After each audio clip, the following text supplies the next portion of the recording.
உங்களுக்கு வரப்போகிற ஆசீர்வாதம் உறுதியானது. நீங்கள் மனதிலே நம்பிக்கொண்டிருக்கிற காரியம் கண்டிப்பாக வரும். ஒருவேளை நீங்கள் எப்படி வரும் என்று உங்கள் மனதிலே நினைப்பீர்களேயானால் ஆண்டவர் வாக்கு கொடுக்கிறார். சில நேரத்தில் ஆண்டவர் உங்களுக்கு அனுப்புறது எப்படின்னா, நீங்கள் எதிர்பார்க்காத இடத்திலிருந்து கர்த்தர் அனுப்புகிறதற்கு வல்லவராய் இருக்கிறார். நீங்கள் வேதத்திலே எலியா தீர்க்கதரிசியை வேதத்தில் வாசிப்பீர்களேயானால் ஆண்டவருடைய வார்த்தையின்படி அந்த நாட்டினுடைய ராஜாவுக்கு ஒரு தீர்க்க தரிசனம் சொல்லுகிறார். அது சாதாரணமான நல்ல தீர்க்க தரிசனம் அல்ல, அந்த தேசத்திற்கு விரோதமான ஒரு தீர்க்க தரிசனம். அது ரொம்ப ஸ்ட்ராங்கா அந்த தேவனுடைய மனுஷன் அங்க அந்த தீர்க்க தரிசனத்துல சொல்றான். அந்த தீர்க்க தரிசனத்தை சொன்னதற்கு பிறகு அந்த பட்டணத்துக்குள்ள அவன் உட்கார முடியாதுன்னு அவனுக்கு தெரியும். எங்கிருந்தாலும் அந்த ராஜா அவனை சந்தித்து அவனை கொலை செய்ய கூட வாய்ப்பு இருக்குது. இந்த தீர்க்க தரிசனத்தை சொல்லிட்டு அவன் ஒளிஞ்சுதான் வாழணும். அப்படிப்பட்ட ஒரு சூழ்நிலை. இப்ப அவனுடைய மனசு, நான் இந்த தீர்க்க தரிசனத்துல சொல்லிட்டு நான் எங்க போவேன், யார் எனக்கு சாப்பாடு கொடுப்பா, யார் எனக்கு தண்ணி கொடுப்பா, எங்க இருந்து ஆண்டவர் உதவியை அனுப்ப போறாரு அப்படின்னு எதிர்பார்த்து கொண்டிருக்கும் போது நான் நம்புகிறேன், இந்த தீர்க்கதரிசி எதிர்பாராத ஒரு இடம், அவனுடைய கற்பனைக்குள்ள வராத ஒன்று, கர்த்தர் தீர்க்கதரிசியை காகங்களை கொண்டு கர்த்தர் போஷித்தாராமாம். ஆமென் சொல்லுங்கள். அவன் நினைக்கல இப்படி ஒரு காகம் தனக்கு கொண்டு வந்து கொடுக்கும் என்று அவன் கனவுல கூட நினைக்கல. நான் நம்புகிறேன், இந்த பலிபீடத்திலிருந்து கர்த்தருடைய வார்த்தையை சொல்லுகிறேன். ஒருவேளை நீங்களும் அப்படியேப்பட்ட சூழ்நிலையிலே இருக்கலாம். பாஸ்டர் எங்கிருந்து வரப்போகிறது?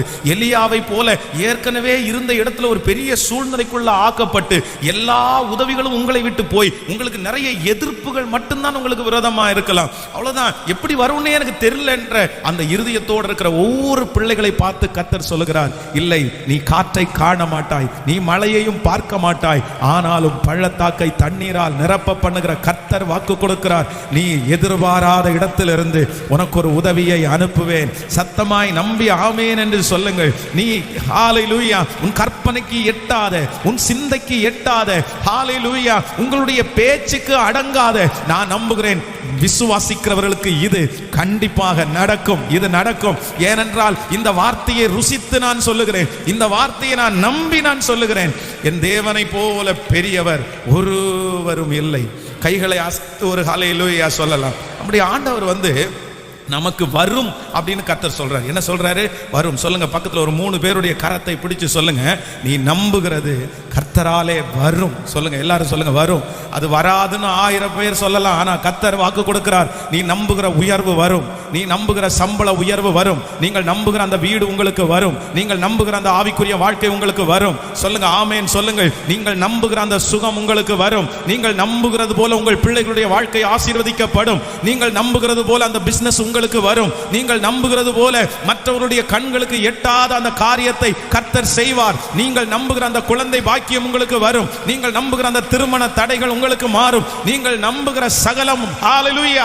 இப்பொழுது ஜெபித்துக் கொண்டிருக்கும் போதே தேவனுடைய அக்கினி ஒவ்வொருவரையும் தொடுவதாக. ஹalleluya, ஆமென் சொல்லுகிறவர்களை தொடுவதாக. இப்பொழுது அந்த பிள்ளையை தொடுவதாக, பேர பிள்ளையை தொடுவதாக. ஹalleluya. நீங்கள் நம்புகிற அந்த எதிர்காலம் வரும். கர்த்தரே வர பண்ணுவார், கர்த்தரே வர பண்ணுவார். ஆமென் சொல்லுங்கள். அப்போ ஆண்டவர் நமக்கு அந்த வரக்கூடிய ஆசீர்வாதத்தை, அந்த நிச்சய தேவனை நம்புகிறவர்களுக்கு வரும்ல. அப்போ ஒன்று, நமக்கு சில நேரத்தில் எதிர்பாராத இடத்திலிருந்து கர்த்தர் நமக்கு அனுப்புவாராமா. எங்கிருந்து வருமாமா? விசுவாசிக்கிறீங்களா? நான் நம்புறேன் ஆண்டவருடைய பிள்ளைகளே, உண்மையிலே அப்படித்தான். இந்த ஊழியத்தை நம்ம ஆரம்பித்ததற்கு பிறகு எனக்கு ரொம்ப ஆச்சரியமா தான் இருக்குது. நம்ம இப்படிப்பட்ட ஒரு இடத்துக்குள்ள நம்ம வருவோம் அப்படின்னு நினைக்கல. அப்போ இந்த இடத்தை குறித்து கூட நம்ம அப்ரோச் பண்ணும்போது நம்முடைய திருச்சபையில் உள்ள ஜனங்களுக்கு, உங்க எல்லாருக்குமே தெரியும், அது நமக்கு ரொம்ப எட்டாத உயரம். அவ்வளவுதான், நம்முடைய ஜனங்களுக்கு, நம்முடைய கெப்பாசிட்டிக்கு அது எட்டாத உயரம். எங்கிருந்து வரப்போறது? எத்தனை குடும்பம் நம்ம கொடுக்க போறோம்? இல்லைன்னா நம்ம குடும்பங்கள் கொடுத்தா எத்தனை கொடுக்க போறோம்? நம்முடைய வருமானமே இங்க இருக்கிறதுலே 90% பிள்ளைகள் நிறைய பேர் வாடகை வீட்டில் தான் குடியிருக்கிறவர்கள். அவர்கள் மாதமானால் வாடகை, ஈபி பில், அதுக்கே நம்ம ரொம்ப கஷ்டப்படுவோம். ஆனா இவ்வளோ பெரிய ப்ராஜெக்டா இருக்குது, இவ்வளோ பெரிய விஷயமா இருக்குது, எப்படி நம்ம இப்படி எங்கிருந்து வரும்? ஆனால் நான் உண்மையிலே நம்புகிறேன் ஆண்டவருடைய பிள்ளைகளே, கர்த்தர் நமக்கு ஒன்றை செய்யணும்னு நினைச்சிட்டார் அப்படின்னு சொன்னா கர்த்தர் செய்யறது தடைபடாது.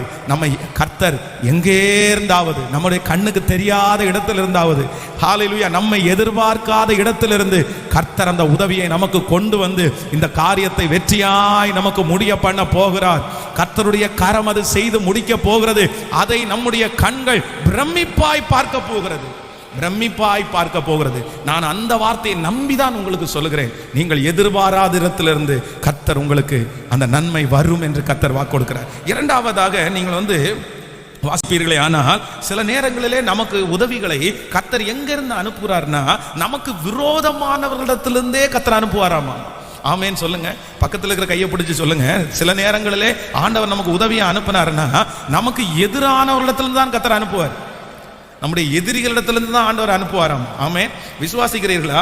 நம்ம அவர்களை சில நேரத்தில் எதிரிகளாய் தான் பார்ப்போம். ஐயோ எதிரி, இவனால நமக்கு என்ன நன்மை வரப்போகுது, இவனால நமக்கு தீமை தான் வரும் அப்படின்னு நினைச்சிட்டு இருப்போம். இல்ல ஆண்டவர் காரியத்தை மாறுதலாய் முடிய பண்ணுகிறவர். திடீர்னு பாத்தீங்கன்னா யார் நமக்கு பகையாளியா இருந்தார்களோ, யார் நமக்கு விரோதமானவர்களா இருந்தார்களோ, அவர்கள் மூலமாகவே கர்த்தர் நம்மை ஆசீர்வதிக்க வல்லவரா இருக்கிறார். நீங்கள் ஈசாக்குனுடைய வாழ்க்கையை வேதத்தில் வாசிப்பீர்களே, ஆனால் அவனை பகைத்து ஒதுக்கினார்கள். வேதம் சொல்லுகிறது, ஏன் என்னிடத்திற்கு வந்தீர்கள்?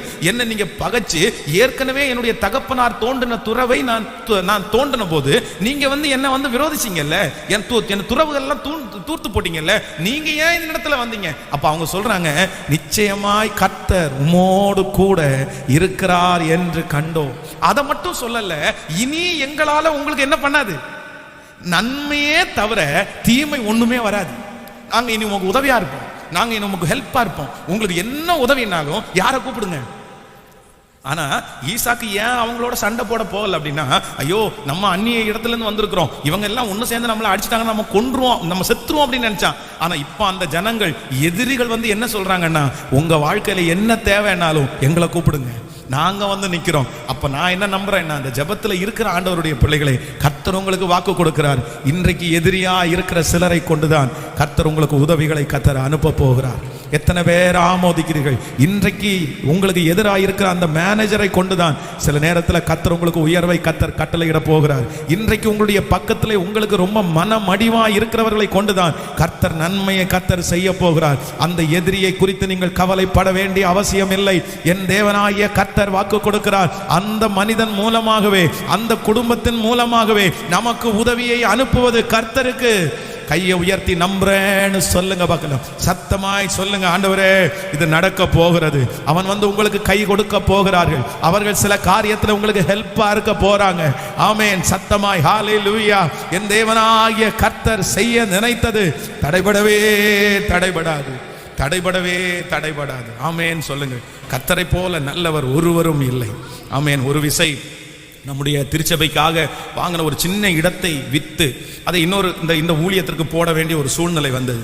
அப்போ அதில் அந்த விற்கக்கூடிய ஒரு முக்கியமான சர்டிஃபிகேட் மட்டும் அந்த லேண்டில் இல்லை. அப்போ நான் ரொம்ப தடுமாறி கொண்டிருக்கிறேன். சரி, அந்த ஃபார்மை நம்ம கவர்மெண்ட்டில் வாங்கலாம் அப்படின்னு பார்த்தா அது பயங்கரமான அமௌண்ட். அப்படின்னா 25,000 ரூபா பக்கத்தில் அதுக்கு செலவாகும். என்ன பண்ணுறேன்னே தெரில. ஆண்டவரே, 25,000 ரூபா நம்ம வீணாய் இந்த ஒரு விஷயத்துக்காக இப்படி செலவு பண்ண வேண்டியதாக இருக்குது. அது ஏதோ தேவைக்காக செலவு பண்ணால் கூட பரவாயில்லையே அப்படின்னு நினைச்சிட்டு இருந்தேன். அப்போ அந்த வீட்டினுடைய அருகாமையில் இருக்கிறவர்கள் ஓயாம அந்த இடத்தை நம்ம வாங்கினதுல இருந்து சண்டை சச்சரவு ஏதாவது சொல்லிட்டு இருப்பாங்க, ஏதாவது ஒன்று திட்டிட்டு இருப்பாங்க, அதை பண்ணக்கூடாது இதை பண்ணக்கூடாதுன்னு ஏதோ ஒன்று சொல்லிட்டே இருப்பாங்க. திடீரென்று ஒரு நாள் அந்த வீட்டில் இருக்கிறவர் வந்தார். சொன்னார், அந்த குறிப்பிட்ட அந்த ஃபார்மை கேட்டு, இது உங்கள்கிட்ட இருக்கா அப்படின்னு கேட்டார்.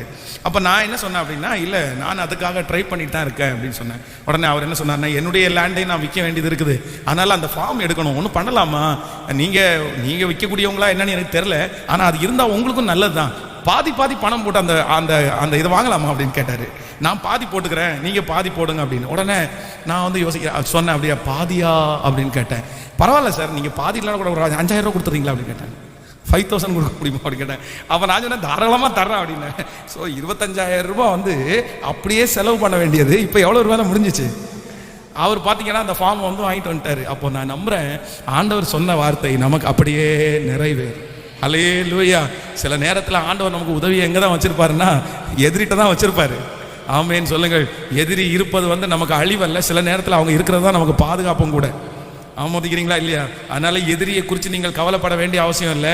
எதிரி இருக்க தான் உங்களுடைய வாழ்க்கை சிறப்பாக அமையும். நான் ஆமேனே வரமாட்டேங்குது.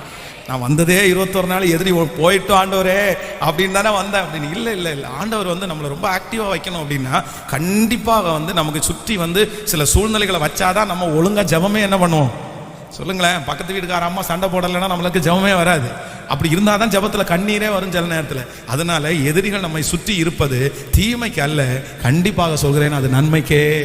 அது நன்மைக்கே. அவர்களை கொண்டு கர்த்தர் உங்களுக்கு உதவியை அனுப்புறதற்கு வல்லவராக இருக்கிறார். ஆமேன்னு சொல்லுங்க. மூன்றாவதாக, ஒரு தேவனுடைய பிள்ளைக்கு ஆண்டவர் செய்யணும்னு நினைச்சாருன்னா எங்கிருந்து செய்வாராமா? வேதம் சொல்லுகிறது, எனக்கு ஒத்தாசை வரும், வானத்தையும் பூமியையும் உண்டாக்கின கர்த்தரிடத்திலிருந்து எனக்கு ஒத்தாசை வரும். ஆமென் சொல்லுங்கள். சில நேரத்தில் ஆண்டவர் மனிதர்களை கொண்டு செய்வார், சில நேரத்திலே கர்த்தர் எதிரிகளை கொண்டு செய்வார், சில நேரத்திலே அவரே இறங்கி டைரக்டா உங்களுக்காக யுத்தம் பண்ணுவார். இந்த ஜெபத்தில் இருக்கிற யாரோ ஒருத்தருக்கு அது தேவையா இருக்கலாம். பாஸ்டர், இது மனுஷனால செய்ய முடியாது, இது என் எதிரினால செய்ய முடியாது. நான் நம்புகிறேன், மனிதர்களும் எதிரிகளும் இல்லவென்றாலும் என் தேவனாகிய கர்த்தர் உனக்காக இறங்கி, உங்களுக்காக இறங்கி அந்த காரியத்தை கர்த்தர் செய்வார் என்று நம்புகிறவர்கள் கரங்களை தட்டி, ஓ நான் நம்புகிறது அவராலே வரும் சொல்லுங்க. ஒரு கையை உயர்த்தி ஒரு 10 விசை இந்த வாக்குத்தத்தத்தை சொல்லுங்க பார்க்கலாம். நான் நம்புகிறது உம்மாலே வரும் சொல்லுங்கள். நான் நம்புகிறது தேவனாலே வரும், நான் நம்புகிறது தேவனாலே வரும், நான் நம்புகிறது அவராலே வரும், நான் நம்புகிறது அவராலே வரும். ஆமென் சொல்லுங்கள். கைகளை அசைத்து ஒரு ஹல்லேலூயா சொல்லலாம். இந்த ஜெபத்தில் இந்த வசனத்தை நான் தியானித்துக் கொண்டிருக்கும் போது ஒரு விசேஷமாக ஆண்டவருடைய வழிகள், தேவனுடைய 3 வழிகள், தேவன் நமக்கு உதவி செய்யும்படியாக தெரிந்தெடுக்கிற ஒரு 3 வழிகளை குறித்து நான் நேற்றைய தினத்திலிருந்தே இந்த வசனத்தை தியானித்துக் கொண்டே இருந்தேன். ரொம்ப ஆச்சரியமா இருந்துச்சு. வாசிக்கலாம். முதலாவதாக நீங்கள் மார்க் எழுதின சுவிசேஷத்தை எடுத்துக்கொள்ளலாம். மார்க் எழுதின சுவிசேஷம் 10ஆம் அதிகாரத்திற்கு வரலாமா? மார்க் எழுதின சுவிசேஷம் 10ஆம் அதிகாரத்திலே 10ஆம் அதிகாரம் 51வது வசனத்தை நம்ம வாசிக்க போகிறோம். மார்க் எழுதின சுவிசேஷம் ஸ்தோத்திரம் 10வது அதிகாரத்திலே 10வது அதிகாரம் 51வது வசனத்தை சேர்ந்து வாசிக்கலாம். 10ஆம் அதிகாரம் 51வது வசனத்தை, இயேசு அவனை நோக்கி, நான் உனக்கு என்ன செய்ய வேண்டும் இருக்கிறாய் என்றார். அதற்கு அந்த குருடன், ஆண்டவரே நான் பார்வை அடைய வேண்டும் என்றார். இயேசு அவனை நோக்கி, நீ போகலாம், உன் விசுவாசம் உன்னை ரட்சித்தது என்றார். உடனே அவன் பார்வை அடைந்து வழியிலே இயேசுவுக்கு பின் சென்றான். நல்லா கவனிங்க, எல்லாரும் கவனமாய் கவனிங்க. இந்த இடத்துல ஒரு குருடனான ஒரு மனிதன் வருகிறார். வந்த உடனே ஆண்டவர் இடத்துல கேட்கிறான். உடனே ஆண்டவர் சொல்றாரு, உனக்கு நான் என்ன செய்யணும் அப்படின்னு கேட்கிறாரு. உடனே அவன் சொல்கிறான், ஆண்டவரே நான் என்ன அடையணும்? பார்வை அடையணும் அப்படின்னு சொல்றேன். சொன்ன உடனே அடுத்த நிமிஷத்துல ஆண்டவர் என்ன சொல்றாருன்னா, சரிப்பா உன்னுடைய விசுவாசத்தின்படியே உனக்கு, அவ்வளவுதான். ஆண்டவர் அவனை தொடரல, இல்லன்னா ஆண்டவர் அவனுக்காக ஒரு பெரிய ஜெபம் பண்ணல, முட்டி போட சொல்லல, எதுவுமே பண்ணல. ஆண்டவர் சொல்றாரு, உன் விசுவாசத்தின்படி உனக்கு ஆக கடவுள்னு சொன்ன அடுத்த நிமிஷத்துல அவனுக்கு என்ன கிடைக்குது?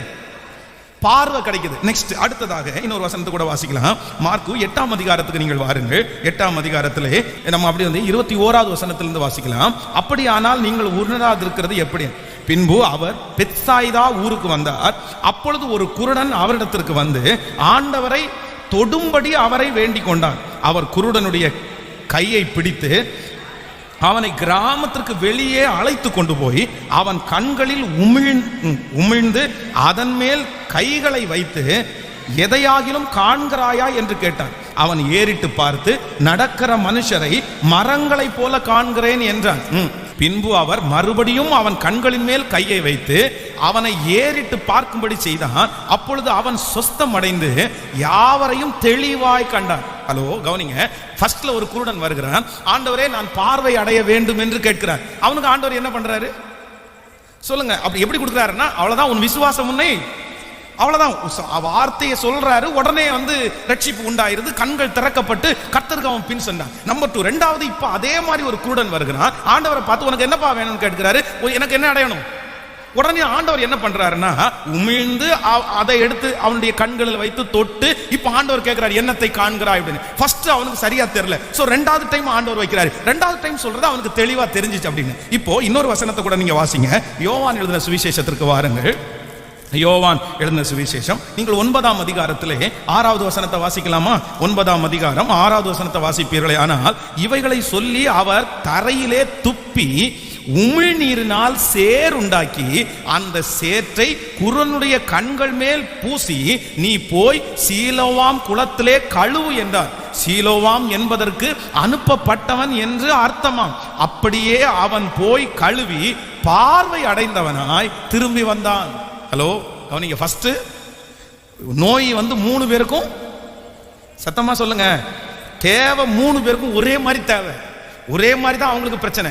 ஆனா ஒருத்தனுக்கு என்ன பண்றாருன்னா வார்த்தையை அனுப்பி சுகம் கொடுக்கிறாரு, 2வது ஒருத்தனுக்கு கைகளை வைத்து சுகம் கொடுக்கிறாரு, 3வது ஒருத்தனுக்கு சேற்ற உண்டாக்கி அவனுடைய கண்களில் பூசி நீ போய் என்ன பண்ணு சீலோவாம் குளத்திலே. ஆனா சில நேரங்களில் நமக்கு அற்புதங்கள் நமக்கு வேண்டுமா இருக்கும்போது நம்ம என்ன நினைப்போம்னா, யாராவது ஒருத்தருக்கு இதே போல பிரச்சனை இருந்து ஆண்டவர் அவளுக்கு செஞ்சாருன்னு வைங்களேன், நம்ம உடனே எப்படி ஜெபிப்போம் தெரியுமா? ஆண்டவரே அவர்களுக்கு செய்தது போல எனக்கு, சத்தமா சொல்லுங்க, நம்ம அப்படித்தானே ஜெபம் பண்ணுவோம். அவனுக்கு செஞ்சது மாதிரி எனக்கு செய்யுங்க ஆண்டவரே, அவனுக்கு இப்படி பண்ணுனீங்களே எனக்கு பண்ணுங்க ஆண்டவரே. நான் உண்மையிலே சொல்ல போனா அந்த ஜெபம் வந்து தவறு. ஆமே, அவங்களுக்கு வந்து செஞ்சீரே எனக்கும் செய்யுங்க ஆண்டவரே அப்படின்னு ஜெபம் பண்ணலாம், அப்படி ஜெபம் பண்ணலாம். ஆனா அவங்களுக்கு செய்தது கேட்கல, அப்படி நம்ம ஜெபிக்க முடியாது. ஏன் அப்படின்னா ஒரே வியாதி ஒரே பிரச்சனை, ஆனா 3 பேரையும் கர்த்தர் எப்படி டீல் பண்றாருன்னா 3 வித்தியாசமான விதமாய் டீல் பண்றாரு. ஹல்லேலூயா. இந்த ஜெபத்தில் இருக்கிற ஆண்டவருடைய பிள்ளைகளே, ஆண்டவர் உங்களுக்கு உதவியை அனுப்ப வேண்டும் என்று நினைத்தாரானால் நீங்க போடுற ரூட்டின் படி அல்ல. நீங்க ஒருவேளை ஒரு ரூட்டை நீங்க போட்டு வச்சிருக்கலாம், அவ்வளவுதான். இந்த ரூட்டை போட்டு இப்படி போய் இப்படி போய் இப்படி போய் இப்படி போய் அவ்வளவுதான் சிவானந்த காலனி போயிடலாம், இப்படி போய் காந்திபுரம் போயிடலாம், இப்படி போய் சென்னை போயிடலாம் அப்படின்னு நீங்க ஒரு ரூட்டை போட்டுருவீங்க. ஆனா ஆண்டவர் சொல்றார், உன் நினைவுகள் என் நினைவுகள் அல்ல, உன் வழிகள் என் வழிகளும் அல்ல. உங்களுக்கு நடக்கும், உங்களுக்கு செய்வார், உங்களுக்கு கொடுப்பார். ஆனா உங்க பிளான் படி அல்ல, என் தேவனாகிய கர்த்தருடைய திட்டத்தின்படியே. ஆமென் சொல்லுங்கள். உங்களுடைய திட்டங்கள் நிர்மூலமாக்கப்பட்டாலும் என் தேவனாகிய கர்த்தருடைய திட்டங்கள் ஒரு நாளும் நிர்மூலமாக்கப்படுவதே இல்லை. எத்தனை பேர் விசுவாசிக்கிறீர்கள்? சில வியாதிகள் உங்களுக்கு வரும்போது சிலர் வந்து எப்படி நீங்க சுகப்பட்டீங்க, எப்படி உங்களுக்கு சுகமாச்சு, உடனே அவங்க ஏதாவது ஒன்று சொல்லலாம், இந்த மாதிரி எனக்கு சுகமாச்சு, இந்த இடத்துல போனேன் ஜெபம் பண்ணோன்னு சுகமாச்சு, இப்படி நான் உபவாசம் இருந்தேன் இப்படி சுகமாச்சு. உடனே நமக்கு உடனே என்ன வரும்னா, பரவாயில்லையே அவங்கள மாதிரி நம்ம உபவாசம் போட்டு பார்க்கலாமா, அவங்கள மாதிரி இங்க நம்ம போய் பார்க்கலாமா, அவங்கள மாதிரி இதை பண்ணலாமா அப்படின்னு நினைப்போம். ஆனா ஒன்று நினைத்துங்கள், நீங்கள் அற்புதத்திற்காக மட்டும் ஜெபியுங்கள். ஆமென். நீங்க எதுக்காக மட்டும் ஜெபிங்க, எனக்கு ஒரு அற்புதம் செய்யும் ஆண்டவரே, ஆனா இன்ன ரூட்டின் படி எனக்கு செய்யும் என்று நம்ம சொல்ல வேண்டிய அவசியம் இல்லை. சில நேரத்தில் நமக்கு ரொம்ப கோபம் வரும்போது, ஒருவேளை கணவனா ரட்சிக்கப்படாதவரா இருந்தால் நம்ம என்ன சொல்ல தெரியுமா, ஆண்டவரே ஒரு அடி கொடுங்க ஆண்டவரே அப்படின்னு நம்ம சிலர் அப்படி சொல்லுவாங்க. ஒரு அடி நல்லா முட்டி நீங்க தட்டுனீங்கன்னா அவ்வளவுதான் ஆண்டவரே வந்துடுவாரு. இன்னும் ஒரு பொல்லாத சிஸ்டர்ஸ் எல்லாம் இருக்காங்க, என்ன தெரியுமா, அவருடைய பிசினஸ்ல கை வைங்க ஆண்டவரே. எதுல கை வைங்க? அவருடைய பிசினஸ்ல தான் இவங்க சாப்பிட்டுருப்பாங்க, அவருடைய பிசினஸ்ல தான் இவங்க துணியை கொடுத்துட்டு இருப்பாங்க, அவங்க பிசினஸ்ல இருக்கிறனால தான் இவங்க நகை போட்டு நல்ல அப்படியே கல்யாணத்துக்கு ஜம்முன்னு போறாங்க. ஆனா ஜெபம் மட்டும் என்ன தெரியுமா, ஆண்டவரே அவரு பிசினஸ்னே ஓடுறாரு ஆண்டவரே, அதனால அவருடைய பிசினஸ்ல நீங்க ஒரு கையை வைங்க, அவ்வளவுதான் சுருண்டு வந்து எங்க விழுந்துருவாரு. ஆமா நல்லா விழுந்துருவாரு, சுருண்டு வந்து சாராய கடத்தை விழாம. நம்ம உடனே நம்ம இப்படி ஒரு ரூட் போட்டா அது எங்க வேணாலும் போயிட்டு இருக்கோம் அந்த ரூட்டு. நம்ம என்ன ஜெபிக்கணும்னா, என் கணவனாரை ரட்சியும் ஆண்டவரே, ரட்சிக்கிறதும் உமக்கு தடை அல்ல, எத்தனையோ பேரை ரட்சித்து இருக்கிறீர், என் கணவனாரை நீங்கள் எப்படி தொட முடியுமோ அப்படி தொடும், என் பிள்ளையை எப்படி தொட முடியுமோ அப்படி தொடும். இப்படித்தான் ஜெபிக்க வேண்டுமே தவிர நம்ம என்ன பண்ணக்கூடாது. அது நீங்க வந்து ஒருவேளை இப்படி இந்த ஜெபத்தில் இருக்கிறவர்கள் ஒருவேளை மனசுல நினைக்கலாம், ஆண்டவர் மட்டும் எனக்கு இதை ஆசீர்வச்சு கொடுத்தாருன்னா பாஸ்டர் நான் 3 வருஷத்துல செட்டில் பாஸ்டர், அவ்வளவுதான், என்னை யாருமே கையில பிடிக்க முடியாது, பாருங்க நான் என்ன பண்றேன் பாருங்க, உங்க கையில கொண்டு கொடுத்து ஒரு சச்சை கட்டுங்க நான் சொல்ல போறேன் அப்படின்னு 1000 கற்பனையோட வந்திருக்கலாம். நான் நம்புறேன் ஆண்டவருக்கு இதல்ல, வேற எதுலையாவது உங்களை ஆசீர்வதிக்கணும் சித்தம் இருக்கும். ஆமே. ஆனா நீங்க ஒன்னே பிடிச்சிட்டு அது போன உடனே அவ்வளவுதான், நான் ஜெபம் பண்ணதெல்லாம் வீணா போயிடுச்சு, இரக்கம் செய்யும் வரை உண்மை 21 நாள் முக்கி போனனே, பாச சொன்ன வாக்குத்தத்தெல்லாம் விசுவாசிச்சேன், ஆனா கூட கர்த்தர் என்னை இப்படி கைவிட்டாரு, கர்த்தர் என்னை இப்படி இல்லை. நீங்க நினைச்சது நடக்கலன்னு உடனே கர்த்தர் கைவிட்டதா அர்த்தமாகுமா? சொல்லுங்க. நீங்க போட்ட ரூட்டு கர்த்தர் அந்த ரூட்ல வரலன்னு உடனே நீங்க நினைச்சது நடக்காம இருக்குமா? கர்த்தர் வாக்கு கொடுத்தது நடக்கா இருக்குமா? நான் நம்புகிறேன் ஆண்டவர் இப்படியும் உங்களை தொட முடியும், இப்படியும் தொட முடியும். சொல்லுதல் புரியுதுல உங்களுக்கு? ஆமேன்னு சொல்லுங்க பார்க்கலாம். ஆண்டவர் உங்களை ஆசீர்வதிக்கணும்னு நினைச்சிட்டாருன்னா என்னுடைய திட்டத்தின்படி அல்ல, என்னுடைய நான் போட்ட வழியின்படி அல்ல, என்னை எப்படியும் ஆசீர்வதிப்பார்.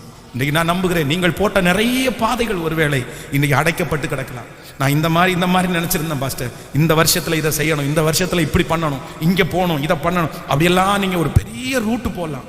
அதுக்காகவே உங்களுடைய படிப்புகளை நீங்கள் அதுக்கு தகுந்த மாதிரியே நீங்க சூஸ் பண்ணலாம், அதன்படியே உங்களுடைய பிரயாணங்களை நீங்கள் நகர்த்தி கொண்டே போகலாம். ஆனா இப்போ அட் பிரசன்ட் வந்து நீங்கள் போகிற பாதையெல்லாம் அடைக்கப்பட்டதா இருக்கலாம். நான் போட்ட ரூட் எதுவுமே ஒர்க் அவுட் ஆகல, என் படிப்பு எதுவுமே செட் ஆகல, நான் இந்த படிப்பு எடுத்தா இப்படி போய் இங்க போய் வேலையில உட்காந்து இப்படி சம்பளம் வாங்குவேன்னு நினைச்சேன். ஆனா நோ யூஸ் பாஸ்டர், நான் போட்ட திட்டமெல்லாம் எனக்கு உடைஞ்சிருச்சு. ஆனா நான் நம்புகிறேன் கர்த்தர் உங்களை உயர்த்துவார் என்று சொல்லிவிட்டார், உங்களுக்கு வாக்குத்தத்தத்தை கொடுத்து விட்டார். நான் நம்புகிறேன் நீங்க கொடுக்கிற பாதை அல்ல, அவர் உங்களுக்கு பாதை காட்டுவார், அவர் உங்களுக்கு வழியை உண்டு பண்ணுவார், அவர் உங்களுக்காக பிளானை போடுவார். ஓ, உன்னுடைய திட்டம் சிதறடிக்கப்பட்டாலும் என் தேவனுடைய திட்டம், சொல்லுங்கள் சத்தத்தை உயர்த்தி, என் தேவனுடைய திட்டம் ஒரு நாளும் சிதறடிக்கப்படவே படாது, சிதறடிக்கப்படவே படாது. அப்போ இப்ப நம்ம ஜெபிக்க வேண்டியது என்ன அப்படின்னா, நீங்க என்ன ஆசீர்வதியும், நீங்க எனக்கு அற்புதம் செய்யும், எப்படி ஆகிலும் உம் சித்தத்தின்படியே. சொல்லுங்க பார்க்கலாம், உங்க வழியின்படியே, உங்க பாதையின்படியே, நீங்கள் விரும்புகிறபடியே நீங்கள் எப்படியும் செய்வீர். யாராவது உடஞ்சு போய் வந்திருக்கிறீங்களா? நீங்க போட்ட பாதை, நீங்க போட்ட பிளான் ஒர்க் அவுட் ஆகல அப்படின்னு சொல்லி சோர்ந்து போய் வந்திருக்கிறீங்களா? நான் நம்புகிறேன் அது உங்க சிந்தையில போடப்பட்டது. ஆனா ஆண்டவருடைய கையில இன்னொரு பிளான் இருக்குது, அது கர்த்தர் உங்களுக்காக வைத்திருக்கிற பிளான். அதை மாற்றுவதற்கு உலகத்தில் இருக்கிற எந்த மனுஷனுக்கும் தகுதி இல்லை. பிசாசு கூட கண்டிப்பாக நான் சொல்லுகிறேன், அவன் கூட அந்த திட்டத்தை மாற்றவே முடியாது. அல்லேலூயா, ஆமென். அதான் யோபு வந்து ஆசீர்வாதம் 2 மடங்கு பெற்றுக்கொண்டதுக்கு அப்புறம் வைத்தறிச்சல் யாருக்கு தான் அதிகமா இருந்திருக்கும்? கேட்கல. அவன் நினைச்சிருப்பான், சும்மா இருக்கிற சங்க ஊதி கெடுத்துட்டேனே நானு, அப்படிதான் நினைச்சிருப்பான். அவன் பாட்டுக்கு ஒழுங்கா போய் ஜெபம் பண்ணிட்டு ஒரு வாரத்தில் உட்காந்துருந்தான். அந்த 1 மடங்கு ஆசீர்வாதம் எனக்கு போதும் அப்படின்னு. சும்மா இருக்கிறவனை போய் டிஸ்டர்ப் பண்ணி, என்ன நீர் அவன் மேல கவனம் வச்சிருக்கிறீங்க, அதனாலதான் அவன் உத்தமனா இருக்கான், சன்மார்க்கா இருக்கான், அவனை சோதிச்சு பாருன்னு சொல்லி ஆண்டவர் அப்படியே உஸ்பேத்தி விட்டு, ஆண்டவர் உடனே சரிப்பா உனக்கு இஷ்டம் போல செய்யன்னு சொல்லி அவன் அவ்வளவுதான் உத்தமத்துல உறுதியா நின்று, இப்ப ஆண்டவர் 1 மடங்குக்கு 2 மடங்கு கொடுத்தவன எல்லா வைத்தறிச்சலையும் கொட்டிக்கோ போ. அப்படிதானே இருந்திருக்கும். எப்படி இருந்திருக்கும்? அப்போ சில நேரங்களிலே பிசாசு வந்து நமக்கு விரோதமாய் செய்கிறது கூட நம்முடைய ஆசீர்வாதத்திற்கு காரணமாய் அமையும். அல்லேலூயா.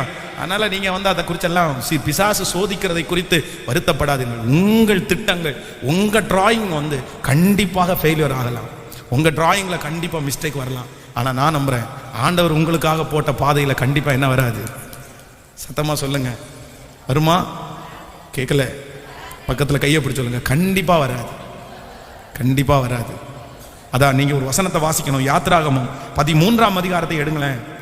யாத்ராகமம் 13ஆம் அதிகாரம் 17வது 18வது வசனத்தை வாசிக்கும் போது, யாத்ராகமம் 13ஆம் அதிகாரத்திலே 13ஆம் அதிகாரம் 17வது 18வது வசனத்தை, பார்வோன் ஜனங்களை போக விட்ட பின் ஜனங்கள் யுத்தத்தை கண்டால் மடிந்து எகிப்திற்கு திரும்புவார்கள் என்று சொல்லி பெலிஸ்தியரின் தேச வழியாய் போவது சமீபமானாலும் தேவன் அவர்களை அந்த வழியாய் நடத்தாமல் சிவந்த சமுத்திரத்தின் வனாந்திர வழியாய் ஜனங்களை சுற்றி போக பண்ணினார். இஸ்ரவேல் புத்திரர் எகிப்து தேசத்திலிருந்து அணி அணியாய் புறப்பட்டு போனார். ஆமென் சொல்லுங்கள். இங்க ரொம்ப அழகா இருக்குது. இஸ்ரவேல் ஜனங்கள் எகிப்து தேசத்தை விட்டு கிளம்பும் போது, இப்ப மோசையினுடைய கையில ஒரு ப்ளூ பிரிண்ட் இருக்குன்னு வைங்களேன், இல்ல அங்க இருக்கிற ஜனங்கள் எல்லாருமே, நம்ம வந்து ஒரு ரூட் வந்து ஒரு இடத்துல இருந்து ஒரு இடத்துக்கு நம்ம பிரயாணம் பண்றோம் அப்படின்னா ஒவ்வொருத்தரும் ஒவ்வொரு ரூட் சொல்லுவாங்க. இந்த வழியை போனா பக்கமா இருக்கும், இந்த வழியை போனா ஈஸியா போலாம், இந்த வழியை போனா ரோடு நல்லா இருக்கும், இந்த வழியை போனா நமக்கு பிரச்சனை இல்லாம போலாம் அப்படின்னு சொல்றது மாதிரி நான் நம்புறேன் அங்கே மோசையின் இடத்துல நிறைய பேர் வந்து இன்னொரு வழி இருக்குது, அந்த வழியா நம்ம ஷார்ட்டா போயிடலாம், சீக்கிரமா போயிடலாம், இது ரொம்ப சுத்தி போற வழி அப்படின்னு. ஆனா அந்த வழி சமீபமா இருந்தாலும் ஆண்டவர் என்ன பண்ணலையாமா? அந்த வழியை நடத்தலையாமா. அந்த வழியை அவர் நடத்தல. அவர் எப்படி நடத்தினாராமா? ஜனங்களை சுற்றி போக பண்ணினார், சமுத்திரத்தின் வழியாய் கர்த்தர் நடந்து போக பண்ணினார். இதுக்கு என்ன காரணம் அப்படின்னா, யுத்தத்தை கண்டால் ஜனங்கள் மடிந்து போவார்கள் என்று. நல்லா கவனிங்க ஆண்டவருடைய பிள்ளைகளே, கவனமா கவனிங்க. நீங்க குறிச்சிருக்கிற, நீங்க ஸ்கெட்ச் போட்ட அந்த பாதையில ஆண்டவர் உங்களை நடத்தலன்றதுக்கு உங்களுக்கு 1000 கேள்விகள் இருக்கலாம். ஏன் ஆண்டவர் என்ன இப்படி கொண்டு போல? எதுக்காக ஆண்டவர் என்ன தடுத்தாரு? எதுக்காக அந்த ஊர்ல இருந்து இந்த இடத்துக்கு கொண்டு வந்தாரு, இந்த இடத்துல இருந்து அந்த இடத்துக்கு கொண்டு போனாரு? உங்களுக்கு 1000 கேள்வி இருக்கலாம். நான் நம்புறேன் அந்த கேள்வி நீங்க கேட்காதீங்க. அந்த கேள்வியை நம்ம கேட்க வேண்டாம். இஸ்ரவேல் ஜனங்களுக்கு தெரியாது அந்த இடத்துல யுத்தம் இருக்கும் இருக்காதுன்னு தெரியாது. ஆனா யாருக்கு தெரியும் அப்படின்னா, கர்த்தருக்கு தெரியும். கர்த்தருக்கு தெரியும். ஒருவேளை நீங்கள் போட்ட அந்த பாதையிலே, நீங்க போட்ட அந்த ரூட்ல என்ன நடக்கும்னு நமக்கு சத்தமா சொல்லுங்க. நம்ம நிறைய பேர் இந்த கேள்வியை கேட்போம், ஏன் ஆண்டவர் என்ன இங்க கேட்கல? கேட்குறீங்களா? ஏன் ஆண்டவர் என்ன இங்க கொண்டு வந்தாரு? ஏன் ஆண்டவர் என்னை இதை படிக்க வச்சாரு, ஏன் ஆண்டவர் எனக்கு இந்த வேலையை கொடுத்தாரு, எனக்கு ஏன் ஆண்டவர் இந்த ஹஸ்பண்டை கொடுத்தாரு, எனக்கு ஏன் இந்த மனைவியை கொடுத்தாரு, எனக்கு ஏன் இந்த இடத்துல வீடு கொடுத்தாரு. நிறைய கேள்வி கேட்போம் நமக்கு. நீங்க அந்த இடத்துல கொடுத்துருக்கலாமே, அந்த கணவனாரை கொடுத்துருக்கலாமே, அந்த மனைவியை கொடுத்துருக்கலாமே, அந்த வேலையை கொடுத்துருக்கலாமே. அப்படி நான் கொடுத்துருந்தா அந்த மனைவியை மட்டும் கொடுத்துருந்தா அவ்வளோதான் நான், அந்த மாதிரி ஒரு கணவனாரை மட்டும் கொடுத்துருந்தா அவ்வளோதான் நான். அப்படி உங்களுக்கு நிறைய ரூட் இருக்கலாம். ஆனால் நான் நம்புறேன் எந்த ஜாடிக்கு எதை மூடின்னு அவருக்கு மட்டும்தான் தெரியும். இல்லை ஆமேன்னு சொல்லுங்க. அவருக்கு மட்டும்தான் தெரியும் இந்த ஜாடிக்கு இந்த மூடி தான் செட் ஆகும். இல்லை அப்படின்னா கூட உங்கள் ஜபத்தில் செட் பண்ணிடுவார் ஆண்டவர். அப்போ நமக்கு அவருடைய வழிகளை அறிந்து கொள்ள முடியாது. ஆனால் அவர் நம்முடைய வாழ்க்கையில போட்ட திட்டங்கள் கண்டிப்பாக சரியானதை தான் இருக்கும். கையை உயர்த்தி சொல்லுங்க, ஆண்டவரே நான் போட்ட வழிகள் எல்லாம் எனக்கு விரோதமாய் நிற்கும்போது நான் நம்புகிறேன். சத்தத்தை உயர்த்தி சொல்லுங்க, உங்க ரூட்டு ஹல்லேலூயா நான் நினைச்ச பாதை அல்ல, நீர் எனக்காக போட்ட பாதை. சொல்லுங்க ஆண்டவரே, நீர் எனக்காக போட்ட பாதை. ஒவ்வொருவரும் சொல்லுங்க, ஆண்டவரே நீர் எனக்காக குறித்திருக்கிற பாதை, நீர் எனக்காக குறித்திருக்கிற பாதை, நீர் எனக்காக குறித்திருக்கிற பாதை. ஆமேன் சொல்லுங்கள். ஆண்டவர் நீங்கள் நம்புகிறது அவராலே வரும். அவர் நமக்கு போடுகிற பாதை சில நேரத்தில் நம்முடைய எண்ணத்தின்படி அல்ல, அவருடைய எண்ணத்தின்படி. நம்பர் 2, இரண்டாவதாக ஆண்டவர் நமக்கு குறித்திருக்கிற பாதை சில நேரத்தில் எப்படி இருக்கும்னா, நீங்கள் 105வது சங்கீதத்தை எடுத்துக்கொள்ளலாமே. 105வது சங்கீதத்தை எடுங்களே. 105வது சங்கீதம் 19வது வசனத்தை வாசிக்கலாமா? 105வது சங்கீதத்திலே 19வது வசனத்தை நம்ம வாசிக்க போகிறோம். கர்த்தர் சொன்ன வார்த்தை நிறைவேறும் அளவும் அவருடைய வசனம் அவனை புடமிட்டது. ராஜா ஆள் அனுப்பி அவனை கட்டவிழ்க்க சொன்னான், ஜனங்களின் அதிபதிகள் அவனை விடுதலை பண்ணினார். கர்த்தருடைய பிள்ளைகளே, இது யோசேப்பை குறித்து சொல்லப்படுகிற வார்த்தை.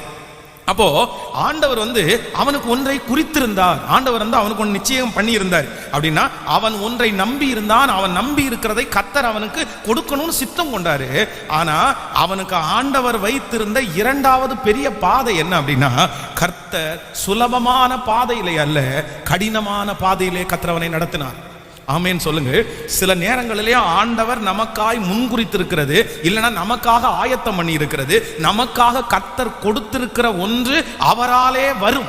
எப்படி வரும்னா, ஃபர்ஸ்ட் நம்ம போட்ட ரூட்ல வராது. ஹலோ புரிஞ்சுல? முதல்ல நம்ம போட்ட ரூட்ல வராது. ரெண்டாவது சில காரியங்கள் சுலபமா வந்துடாது. ஆமே, நம்ம நிறைய பேர் என்ன நினைக்கிறோம்னா, கர்த்தர் சில காரியங்களை உங்களுக்கு சுலபமாய் கொடுக்கலாம். அதெல்லாம் இல்லாம இல்ல. நாங்கள் இஸ்ரவேலின் சிறையிருப்பை திருப்பும் போது சொப்பனம் காண்கிறவர்கள் போல இருந்தோம். சில அற்புதங்கள் உங்கள் வாழ்க்கையிலே கர்த்தர் நடப்பிக்கும் போது உண்மையிலே லிட்டரலா உங்களுக்கு சொப்பனம் பார்க்குற மாதிரி தான் இருக்கும். நீங்க சொப்பனம் பார்த்து எந்திரிக்க மாதிரி இருக்கும், ஆனா அது நடந்திருக்கும். ஐயோ இது கனவா நனவா அப்படின்றீங்க நீங்க. அந்த மாதிரி ஒரு சில அற்புதத்தை கர்த்தர் செய்வாரு. ஆனால் சில ஆசீர்வாதத்தை ஆண்டவர் உங்களுக்கு கொடுக்கும் போது உங்களை எப்படி கர்த்தர் நடத்துவாருன்னா, கடினமான பாதையில கர்த்தர் நடத்துவாரு. கண்டிப்பாக அந்த கடினமான பாதைக்குள்ளாக நீங்கள் கடந்து போகவே வேண்டும். அந்த பாதை தான் உங்களை நேர்த்தியானவர்களாய் உருவாக்கும். அதனால இந்த ஜெபத்தில் யாராவது ஒருத்தர் அவராலே வரும், கர்த்தராலே வரும். ஆண்டவரே எப்படி வரும் அப்படின்னா, உங்களை கர்த்தர் கடினமான பாதையில் நடத்துறாரா, நீங்க கவலைப்படாதீங்க. யோசேப்புக்கு கொடுத்த கர்த்தர் உங்களுக்கு கண்டிப்பாக கொடுத்து முடிக்க வல்லவரா இருக்கிறார். கொஞ்ச நேரம் கடினமா இருந்தா கூட நீங்கள் பெறப்போகிற ஆசீர்வாதம் ரொம்ப மகிமையா இருக்கும். விசுவாசிக்கிறீங்களா இல்லையா? சில இடத்திலே கர்த்தர் நம்மை கடினமான பாதையிலே நடத்துவது தீமை அல்ல, அது நன்மைக்கே. ஆமேன் சொல்லுங்க. ரொம்ப மனசுல நினைச்சிட்டுங்க, சில ஆசீர்வாதங்கள் எல்லாம் சும்மா கிடைச்சிடாது. பக்கத்தில் இருக்கிற கையை பிடிச்சி சொல்லுங்க, சில ஆசீர்வாதங்கள் எல்லாம் சும்மா கிடைச்சிடாது, சும்மா கிடைச்சிடாது. சிலர் என்ன நினைக்கிறாங்க அப்படின்னா, அது போய் நின்ன உடனே மேஜிக் மாதிரி கிடைக்கும்னு நினைச்சிடாங்க. என்ன மாதிரி சொல்லுங்களேன் சத்தமா? மேஜிக் மாதிரி கிடைக்கும்னு நினைக்கிறாங்க. இல்லவே இல்லை, அப்படியெல்லாம் இல்லை. என்னிடத்துல நிறைய சகோதரர்கள் கேட்டிருக்கிறாங்க, நிறைய பேர் கேட்டிருக்கிறாங்க, பாஸ்டர் உங்களுடைய ஊழியத்தினுடைய அந்த வளர்ச்சிக்கு என்ன காரணம், என்ன சொல்லுங்க, ஏதாவது ஒரு 10 சொல்லுங்க அப்படின்னு. அந்த ஒரு 10 சொல்லுங்க, அவ்வளோதான், நாங்கள் அதை ஃபாலோ பண்ணுறோம் அப்படின்னு. அது நல்லது, சந்தோஷமாக தான் இருக்குது அதை கேட்கும்போது. ஆனால் உண்மையிலேயே 10 இல்லை. சிலது முன்னாடி தான் நம்ம நிறைய நேரத்தில் நம்ம பயன்படுறது பார்க்குறோம். ஆனால் பின்னாடி ஒரு புயல் இருக்குல்ல, யாருமே அதுக்கு தெரியாது. இந்த 21 நாள் ஜெபம் ஆரம்பித்த 5 நாள் இந்த 5 நாள் நல்ல பிரசங்கம், நல்ல பாட்டு, நல்ல ஆராதனை எல்லாம் அப்படி போயிட்டு இருக்கலாம். நிறைய பேர் அட்டன் பண்றாங்க, எல்லாம் இருக்கலாம். ஆனா பின்னாடி ஒரு வலி எனக்கு போயிட்டு இருக்குது. பின்னாடி ஒரு வேதனை நான் சுமந்து கொண்டு இருக்கிறேன். அதை சொல்ல முடியாது, அதை சொல்லி விவரிக்கவும் முடியாது. அது எனக்கும் கர்த்தருக்கு மட்டும்தான் தெரியும், எனக்கும் தேவனுக்கு மட்டும்தான் தெரியும். ஆனா வெளியே பார்க்கும்போது எப்படி இருக்கும் சொல்லுங்க? வெளியே பார்க்கும்போது சிலருடைய பார்வைக்கு வந்து அவ்வளவுதான் அப்படின்னு தோணும். இல்லவே இல்லை. அதனால ஒன்றும் நீங்க நினைச்சுக்கோங்க, ஆசீர்வாதங்களை வந்து நீங்க நினைக்கிறது மாதிரி சுலபமா என்ன பண்ண முடியாது.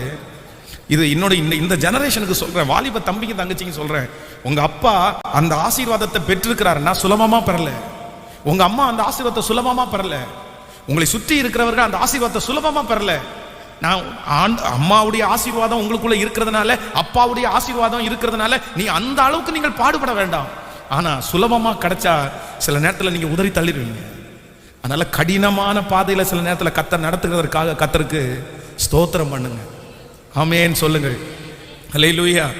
எத்தனை பேர் ஆமோதிக்கிறீர்கள்? சிலருக்கு நம்முடைய பிள்ளைகள் ரொம்ப சொகுசா வளரணும்னு நமக்கு நிறைய பேருக்கு ஆசையா இல்லையா? நம்ம நிறைய பேர் ஜெபிக்கிறது எப்படி ஜெபிக்கும் தெரியுமா? நான் பட்ட கஷ்டம் என் பிள்ளை படக்கூடாது ஆண்டவரே, நான் பட்ட கஷ்டம். நான் சொல்றேன், உண்மையிலே அந்த ஜெபம் தவறு என்னை பொறுத்த வரைக்கும். இல்லை, நம்ம பட்ட கஷ்டத்தை நம்முடைய பிள்ளைகள் படாமல் இருக்கிறது ஒன்று சந்தோஷம். ஆனால் அவனுக்கு சொல்லியாவது சொல்லணும், இல்லை இந்த மாதிரி நான் கஷ்டப்பட்டேன் அப்படின்னு. அவனுக்கு சில கஷ்டமான பாதையில் ஆண்டவர் அவனை நடத்தி கொண்டு போகும்போது நீங்கள் கர்த்தருக்கு நன்றி சொல்லுங்க. ஏன்னா சுலபமாய் கிடைக்காமல் கடினமாக அவனுக்கு கிடைக்குது அப்படின்னா அதை குறித்த மரியாதை அவனுக்கு நிறையவே தெரியும். அல்லேலூயா. சுலபமாய் கிடைத்ததுக்கு நிறைய என்ன கிடைக்காதுன்னா கண்டிப்பாக மரியாதை கிடைக்காது. ஆமென். நம்முடைய நிறைய பேருடைய வீடுகளில் நிறைய டாய்ஸ் வந்து அதிகமாக வாங்கி கொடுக்குறாங்க பாருங்களேன். அந்த பிள்ளைகள் எல்லாம் பார்த்தீங்கன்னா நிறைய பேர் டாய்ஸை உடைப்பாங்க. ஆனால் 1-2 அந்த அந்த அந்த டைமுக்கு மட்டும் வாங்கி கொடுக்குறாங்க பாருங்க. சில பிள்ளைகள் வந்து அவ்வளோ அழகாக அதை பத்திரமா வச்சுப்பாங்க. ஏன்னா ரொம்ப ஈஸியாக டக்குன்னு வாங்கி கொடுக்குறதுனால அவங்களுக்கு என்ன பண்ண தெரியல அப்படின்னா அதனுடைய மரியாதையே தெரியாமல் போயிடுது. அதனால ஆண்டவர் உங்களுக்கு கண்டிப்பாக கர்த்தர் வாக்கு கொடுக்குறாரு. இன்றைக்கு கர்த்தர் வாக்கு கொடுத்தாரு, நீ நம்புகிறது அவராலே வரும். ஆனால் உங்கள் மனசுக்குள்ள ஒரு திட்டம் போட்டு அவ்வளோதான் பிடிச்சிடலாம், தூங்கி அதை பிடிச்சி மேலே ஏறிடலாம், அவ்வளோதான் தூக்கிடலாம், அவ்வளோதான் அப்படின்னு நினைக்கிறேன். இல்லை. ஆண்டவர் வெயிட், மகனே நீ கடினமான பாதையில் தான் நீ என்ன பண்ணணும்னா நடந்து வரணும். ஆண்டவர் நிறைய பேரை பார்த்து அப்படி தான் சொல்கிறேன். இல்லை மகனே, ஒருவேளை இந்த ஜெபத்தில் இருக்கிற யாராவது இந்த பாதையில் தான் நான் கடந்து போகணுமா, ஏன் எனக்கு என் ஃப்ரெண்டு அப்படியே போனோன்னு அடைஞ்சிட்டான் அப்படின்னு சொல்லி உங்கள் மனசுக்குள்ளே இருந்துச்சுன்னா நான் சொல்கிறேன், நீ கரெக்டான வேலை கர்த்தர் கொண்டு போகிறாரு, சரியான பாதையில் கர்த்தர் உங்களை நடத்துறாரு. அதுக்காக கர்த்தருக்கு ஸ்தோத்திரம் பண்ணுங்க. ஆமென். இது கெட்ட பாதை கிடையாது, இது உடைக்கிற பாதை கிடையாது. உங்க பிள்ளை இந்த மாதிரி ஒரு பாதையில இன்னைக்கு கடந்து போகுதுன்னா நான் நம்புறேன், நீங்க என் பிள்ளைய ஆண்டவர் ஏன் இந்த பாதையில நடத்துறாருன்னு கேட்க வேண்டாம். கர்த்தர் உங்க பிள்ளைய சரியான பாதையில நடத்துறாரு. கர்த்தர் உங்க மகனை சரியான பாதையில நடத்துறாரு. இதுதான் அவனுக்கு சரியான பாதை. அவனை உருவாக்கக்கூடிய பாதை இதுதான். அவர்களை வழி நடத்தக்கூடிய பாதை இதுதான். இந்த பாதையில நிர்மூலமாக மாட்டீங்க. இந்த பாதையில நீங்க சோர்ந்து போக மாட்டீங்க. இந்த பாதையில வேதம் சொல்லுது, அவனுக்கு எவ்வளவு கஷ்டம் இருந்தாலும் அவனுக்கு முன்பாகவே கர்த்தர் தூதனை அனுப்பி இருக்கிறார். உங்க பிள்ளைக்கு முன்னாடி கர்த்தர் ஒரு தூதன் கடந்து போறாரு. உங்க பிள்ளை அந்த பாதைக்கு கடந்து போறதுக்கு முன்னாடியே கர்த்தர் உங்க பிள்ளைக்கு முன்னாடி கர்த்தர் தூதனை அனுப்பிவிட்டார். அதனாலே நான் நம்புகிறேன், விசுவாசிக்கிறேன், உங்க பிள்ளை அதுல மூழ்கி போக மாட்டான். உங்க பிள்ளை அதுல மூழ்கி போக முடியாது. நீங்கள் அதுல மூழ்கி போக மாட்டீர்கள். நம்புறவர்கள் கரங்களை மேல தட்டி, கர்த்தாவே நீர் எங்களுக்கு வைத்திருக்கிற கடினமான பாதைகளுக்காய் உமக்கு ஸ்தோத்திரம், கடினமான பாதைகளுக்காய் உமக்கு ஸ்தோத்திரம். ஹல்லேலூயா. ஸோ கடினமான பாதை என்ன, லகுவான பாதை என்ன, இதை எப்படி நீங்க வேறு பிரித்து கொள்வீர்கள்? அதை நீங்க சொல்லணும். அப்படின்னா நீங்க கடினமான பாதையில நீங்க நடந்து போறீங்க அப்படின்றத எதை வச்சு சொல்றீங்க? சிலருக்கு பாத்தீங்கன்னா ரோட்ல இருக்கிற ஒருத்தர்கிட்ட டக்குன்னு குறுக்க வரும்போது அவன் திட்டுனான்னா கூட அது என்ன பாதை தான் அவங்களுக்கு கேட்கல. இல்ல கடினமான பாதையா அது லகுவான பாதையான்னு நீங்க எதை வச்சு அதை சொல்றீங்க? அதான் நான் நேற்றை கூட சொன்னேன்ல, அவனுக்கு காலெல்லாம் 10 எலும்பு 20 எலும்பு உடஞ்சிட்டு கிடக்குது. உங்களுக்கு என்னமோ ஒரு சின்ன நகை மட்டும்தான் பேந்துருச்சு. ஆனா நீங்க என்ன ஜெபம் பண்ணிட்டு இருப்பீங்கன்னா, யோபுனுடைய சோதனை எனக்கு வந்திருக்குன்னு ஜெபம் பண்ணிட்டு இருப்பீங்க. யாருடைய சோதனை வந்துச்சாமா? கர்த்தர் என்ன யோபு மாதிரி சோதிக்கிறார் இயேசுவே அப்படின்னு. எதுக்கு? நகம் பேந்து போனதுக்கு. யோபுனுடைய சோதனைனா என்னன்னு தெரியுமா உங்களுக்கு? நன்றாய் கவனிங்கள். கடினமான பாதை அப்படின்றதும் லகுவான பாதைன்றதும் உங்க மனசை பொறுத்து தான் இருக்குது. உங்க மனசை பொறுத்தா இருக்கு. நான் போற போதும் எனக்கு யாருக்கும் தெரியும் ரொம்ப கடினமான அப்படின்னு நினைச்சீங்கன்னா உங்களுக்கு சத்தமா சொல்லுங்க. ஆனா நீங்க அதெல்லாம் ஒன்றும் பிரச்சனை இல்லை, இது என்ன பெரிய பாதை, இதை விட பெரிய பிரச்சனை எல்லாம் சந்திக்கிறவங்க இருக்கிறாங்க அப்படின்னு நீங்க எடுத்துட்டீங்கன்னா அது உங்களுக்கு என்னவா இருக்கும்? இப்ப நீங்க டிசைட் பண்ணீங்க உங்களுக்கு கடினமா லகுவா. நீங்க கடினமான பாதையில போறீங்களா, லெகுவான பாதையில போறீங்களா? நான் உண்மையில சொல்றேன், லெகுவான பாதையெல்லாம் கர்த்தர் நடத்துறாரு. என்னதான் ஒரு விதத்துல கஷ்டமா இருந்தாலும் ஒரு சின்ன ஜெயமாவது கர்த்தர் காண பண்றாரு. என் ஜீவனை கர்த்தர் காத்து கொண்டாரு. நான் இன்னும் நிர்மூலம் ஆகலையே. அப்ப நான் சொல்றேன், நீங்க என்ன கடினமான பாதையில போறீங்க? இல்ல, இன்னைக்கு இத்தனை பேர் வந்து நடந்து வந்து உட்கார்ந்து இந்த சர்ச்சில் அட்டன் பண்றீங்கல்ல, நான் உண்மையில சொல்றேன், நீங்க கடினமான பாதையில போவே இல்லை. கடினமான பாதையில போறோம்னு சொல்றவங்க 1.5 வருஷமா ஹாஸ்பிட்டலுக்குள்ள ஒரு ரூமுக்குள்ள அடைஞ்சு கிடக்குறாங்க. அவங்க தான், அவங்களுக்கு வெளியே வர முடியாது. அவங்க 1.5 வருஷமா ஒரு ரூம்ல அடைஞ்சு கிடக்குறாங்க. ஆனா நம்ம இதெல்லாம் வச்சுட்டு என்ன பண்ணணும் தெரியுமா? ஆண்டவர் என்ன உபத்திரவத்தின் பாதையில நடத்துறாரு. எதுவும் நடத்துறாராமா? நடத்துது. இயேசுவே, எனக்கு ஏன் இந்த பாதையை அனுமதிச்சிங்க? உங்களுக்கு கண்ணு இருக்கா இல்லையா ஆண்டவரே அப்படின்னு ஜெபம் பண்ணிருப்போம். இல்லை இல்லை இல்லை, நம்ம நிறைய பேர் நம்முடைய லெகுவான பாதையை நம்ம என்ன பாதையா நினைச்சுக்கிறோம்னா கடினமா நினைச்சுக்கிறாங்க. அதான் இன்னொன்று சொல்ல, ஒரு நாய் வந்து ஒருத்தரை பயப்படுத்திச்சாமா. ஒரு நாய் வந்து கத்துது, நடந்து போகும்போது கத்துது. புதுசான ஆள்னா கண்டிப்பா நாய் என்ன பண்ணும்? அந்த அம்மா சர்ச்சில் வந்து ஓன்னு அழுது, ஏன் அந்த நாயை அனுப்புறீங்க? அந்த நாயை என்னை பார்த்து கொலைச்சிருச்சு. நான் பயப்பட்டேன் தெரியுமா, நான் பயந்தேன் தெரியுமா. இப்படி ஒரு பாதை தேவையா ஆண்டவரே? எனக்கு இவ்வளவு கடினமான ஒரு பாதை, நாயெல்லாம் வந்து என்ன கத்துதே அப்படின்னு ஓன்னு அழுது அழுது அழுது. எதுக்கு?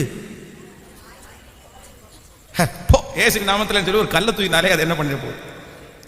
அது கொஞ்ச நேரம் தொடர்ந்து வந்தாலும் சரி, இன்னும் பண்ணாது அப்படின்னு. அதுக்கு போய் இவ்வளோ கடினமான பாதை. அது மாதிரி சின்ன சின்ன விஷயத்துக்கெல்லாம் நம்ம என்ன பண்ண முடியாது. டீ கொட்டிருச்சுன்னு வைங்களேன் நம்ம ஆட்களுக்கு, அவ்வளோதான். அது என்ன பாதை? கேட்கல, கடினமான பாதை. டீ கொட்டுனா கடினமான பாதை. வண்டியில் போகும்போது டயர் பஞ்சர் ஆயிடுச்சுன்னா என்ன பாதை அது? கர்த்தர் என்ன சோதிக்கிறாரு. பெட்ரோல் முடிஞ்சிச்சுன்னா அடிக்காதது நம்ம தப்பு, அதை நினைக்க மாட்டோம். கர்த்தர் என்ன பாதை நடத்துறாருன்னா, கர்த்தர் என்ன கடினமான பாதை நடத்துறாரு? இல்லவே இல்லை ஆண்டவருடைய பிள்ளைகளே. நம்மை கர்த்தர் சில நேரத்தில் எப்படிதான் நடத்துறாருன்னா, லெகுவாய் கரவலாடுகளை அவர் மெதுவாய் நடத்துகிறார். நீங்க இன்னைக்கு இந்த ஜெபம் முடிச்சுட்டு போய் உட்கார்ந்து யோசிச்சு பாருங்க, இல்லைன்னா இந்த ஆன்லைன்ல கேட்கறவங்க ஜெபம் முடிச்சுட்டு போய் பாருங்க, ஆண்டவர் என்ன கடினமா நடத்துறாரா லெகுவா நடத்துறாரா நீங்க செக் பண்ணி பாருங்க. 1000 பேரை கம்பேர் பண்ணி பார்க்கும்போது உங்க வாழ்க்கை பெட்டர்னா பல மடங்கு பெட்டர். ஆண்டவர் எல்லாம் நம்மளை வச்சிருக்கிற விதம், நான் சொல்றேன், இப்படி தேற்றுறதுக்கு யாராவது இருக்கிறாங்கன்னு நினைக்கிறீங்க? வசனத்தினால இப்படி தேற்று. உங்களுடைய உடைவு ரொம்ப பெருசு, உங்களுடைய பாதிப்பு ரொம்ப பெருசு. ஆனா ஆண்டவர் உங்க கூட இருக்கிறனுடைய அர்த்தம் என்ன தெரியுமா? உங்களை தேற்றுறாருல, வார்த்தையினால தேற்றுறாருல. இன்னைக்கு ஒரு நல்ல வார்த்தை காதுல கிடைக்காத எத்தனை பேர் ஊர்ல சுத்திட்டு இருக்காங்க தெரியுமா? அவங்கள்ட்ட பேசுறவங்க எல்லாருமே நெகட்டிவா தான் பேசுறாங்க. அவங்களுக்கு ஒரு வார்த்தை கூட பிளஸ்ஸா சொல்றவங்க கிடையாது. ஆனா நீங்க ஆலயத்துக்கு வந்து உட்கார்ந்ததுல இருந்து உங்கள்ட்ட கர்த்தர், நான் உன்னை நடத்துவேன், நான் உன்னை நடத்துவேன், நான் உன்னை சுமப்பேன், நீ நம்புகிறது அவராலே வரும், நான் உன்னை கைவிட மாட்டேன், பயப்படாத, கர்த்தர் சொல்லிட்டே இருக்காருல்ல. ஹல்லேலூயா. ஆண்டவரே உமக்கு ஸ்தோத்திரம். கர்த்தருடைய பாதை நம்பர் 1. முதலாவதாக ஆண்டவருடைய பாதை நம்ம போட்டதா என்ன செய்யாதுன்னா இருக்காது. நம்பர் 2, ரெண்டாவது சுலபமான பாதையாக கூட இருக்காது. நம்பர் 3, மூன்றாவதாக நீங்கள் வந்து கர்த்தர் உங்களுக்காக வைத்திருக்கிற பாதையை நீங்க ரொம்ப யோசிக்க வேண்டியது என்ன அப்படின்னா, நீங்கள் அதை வந்து எடுத்துக்கொள்ளலாம். நீங்கள் ஆதியாகமத்தை எடுத்துக்கொள்ளுங்கள். ஆதியாகமத்திலே 39ஆம் அதிகாரத்துக்கு எடுத்துக்கொள்ளுங்களேன். 39ஆம் அதிகாரம் 1வது வசனத்திலிருந்து வாசிக்கலாம். யோசேப்பு எகிப்திற்கு கொண்டு போகப்பட்டான். பார்வோனுடைய பிரதானியும் தலையாரிகளுக்கு அதிபதியுமான போத்திபார் என்னும் எகிப்து தேசத்தான் அவனை அவ்விடத்திற்கு கொண்டு வந்த இஸ்மவேலரிடத்தில் விலைக்கு வாங்கினான். வாசிக்கலாம். கர்த்தர் யோசேப்போடே இருந்தார், அவன் காரிய சித்தி உள்ளவனானான், அவன் எகிப்தியனாகிய தன் எஜமானுடைய வீட்டிலே இருந்தான். நீங்கள் வந்து இன்னொரு வசனத்தை கூட நம்ம வாசிக்கலாமே, இன்னொரு வசனத்தை கூட வாசிப்போம். 7வது வசனத்தை வாசிக்கலாமா? சில நாட்கள் சென்ற பின்பு அவனுடைய எஜமானனுடைய மனைவி யோசேப்பின் பேர் கண் போட்டு என்னோட செயனி என்றார். போதும், இந்த யோசேப்பினுடைய சரித்திரத்தை ஃபர்ஸ்ட்ல இருந்தே நம்ம வாசிப்போமே. ஆனால் ஆண்டவர் வந்து அவனை நடத்துகிறார். எப்படி ஆண்டவர் அவனை நடத்துறாருன்னா, 3வது நான் அதுக்கு வைத்த ஒரு தலைப்பு என்ன அப்படின்னா, முடிவை தெரியாத ஒரு பாதையிலே நம்மை நடத்துகிறவர் கர்த்தர். எப்படி நடத்துவாரா நம்மள ஆண்டவர்? சில நேரத்தில் வந்து ஆரம்பத்தை மட்டும்தான் ஆண்டவர் நமக்கு காண்பிப்பார்.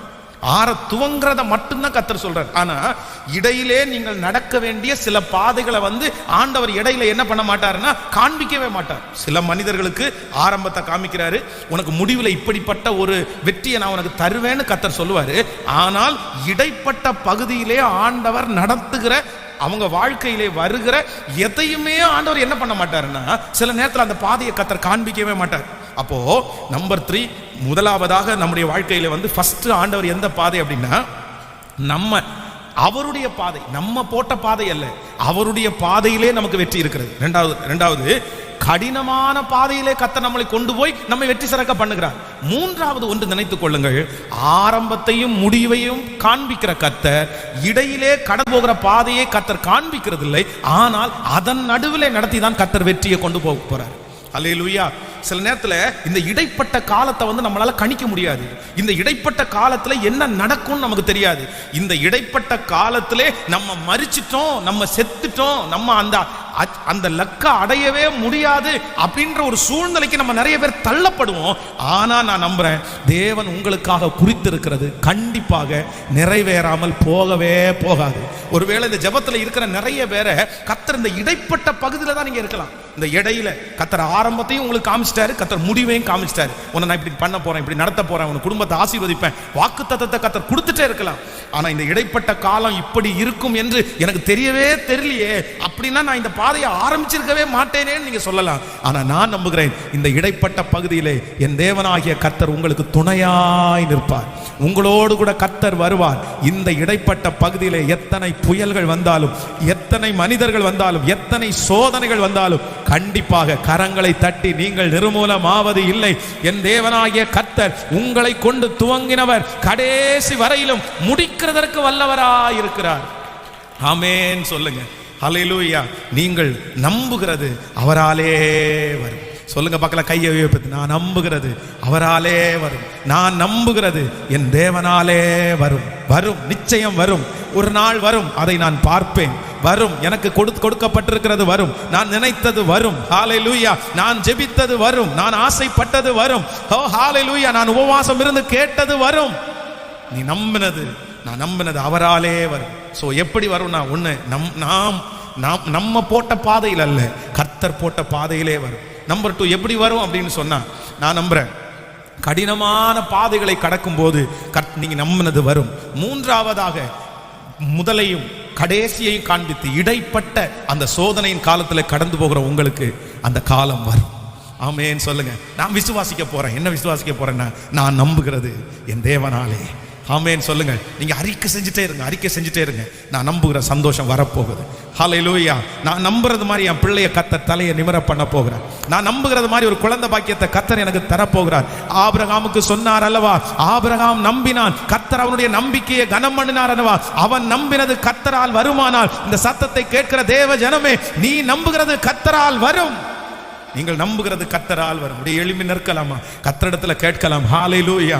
நான் நம்புகிறது என் தேவனாலே வரும், நான் நம்புகிறது என் தேவனாலே வரும். சொல்லுங்கள், கைகளை உயர்த்தி சத்தமாய் அறிக்கை செய்யுங்கள். உங்களுக்காக நான் ஜெபித்துக் கொண்டே இருக்கிறேன். இந்த வார்த்தை நிறைவேற போகிறது.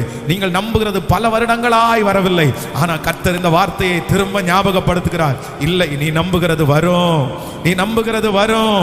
ஹல்லேலூயா. நீ நம்புகிற காரியத்தை கர்த்தரே வர பண்ணுவார். சொல்லுங்கள், வாக்கு தக்கத்துக்காக கர்த்தருக்கு ஸ்தோத்திரம் பண்ணுங்க பார்க்கலாம். ஹல்லேலூயா. ஸ்தோத்திரம் பண்ணுங்க, கைகளை உயர்த்தி ஸ்தோத்திரம் பண்ணுங்க.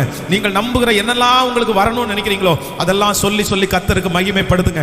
நான் நம்புகிற ஒரு பெரிய ஜனத்திரள் வரும், நான் நம்புகிற ஒரு பெரிய தேவ ஆலயம் வரும். ஓ, நான் நம்புகிற 100 கிளை சபைகள் வரும், நான் நம்புகிற உடன் ஊழியர்கள் வருவார்கள், நான் நம்புகிற பெரிய விசுவாச மக்கள் வருவார்கள். ஹல்லேலூயா, ஹல்லேலூயா. நான் நம்புகிற அவருடைய ஊழியத்திற்காக நம்புகிற எல்லாமே எனக்கு வரப்போகிறது. முடிஞ்சவங்க கைகளை உயர்த்தி நீங்க அறிக்கை செய்யுங்க. சகோதரர்கள் மாதிரி அறிக்கை செய்யுங்க. வாலிப தம்பிங்க தங்கச்சிங்க அறிக்கை செய்கிற. ஹல்லேலூயா. ஸ்தோத்திரம், ஸ்தோத்திரம், ஸ்தோத்திரம், ஸ்தோத்திரம், ஸ்தோத்திரம். நன்றியப்பா, நன்றியப்பா, நன்றியப்பா. நாங்கள் விசுவாசிக்கிறோம், நாங்கள் விசுவாசிக்கிறோம். தள்ளாடுகிற முழங்கால்களை உறுதிப்படுத்துகிற கர்த்தர், தள்ளாடுகிற முழங்கால்களை உறுதிப்படுத்துகிற கர்த்தர், நான் நம்புகிற காரியத்தை எனக்கு வாய்க்க செய்கிற கர்த்தர். ஹல்லேலூயா.